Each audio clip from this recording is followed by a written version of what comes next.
তো এইমাত্র জাস্ট আমি এলাম রাস্তা থেকে। রিনুকে রাস্তায় নিয়ে যেতে হয় রোজ বিকেলবেলা, কারণ এখানে তো ওর প্লেগ্রাউন্ড নেই, ওর খেলার কোনো ব্যাপার নেই, ঘরের মধ্যে এমনি নর্মালি খেলে। আর বিকেল হলেই ও বুঝতে পারে যে আমি এই টাইমটায় প্রতিদিন ওকে নিয়ে যাও, সেই টাইমটায় রোজ জুতো নিয়ে চলে আসে আমার কাছে যাবে বলে। তো যাই হোক, আজকের একটা সবথেকে আশ্চর্যজনক ঘটনা, আজকে একটা কি বলে ওই যে কুমিরের মতন দেখতে গুয়েটকেল নাকি, সেই গুয়েটকেলের একটা বাচ্চা দেখছি এখানে এই কাকিমাদের বাড়িতে যে পাম্পটা বসানো রয়েছে সেই পাম্পের ভেতরে ঢুকে গেছে। মানে আমার এত ভয় লাগছিল, পুরো কুমিরের মতন দেখতে। আমি তো মানে ভয়ে আমার বুকের ভিতরে ধুস করছিল।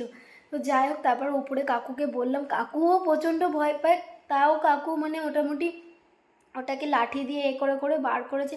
মানে 1 হাত লম্বা একটা গুয়েটকেল এসেছিলো, উঠোনে ঘুরছিল, আমি দেখেছি, কখন জানি ওর মধ্যে ঢুকে পড়েছে। ভাগ্যিস আজকে আমি কী বাঁচাবেছি।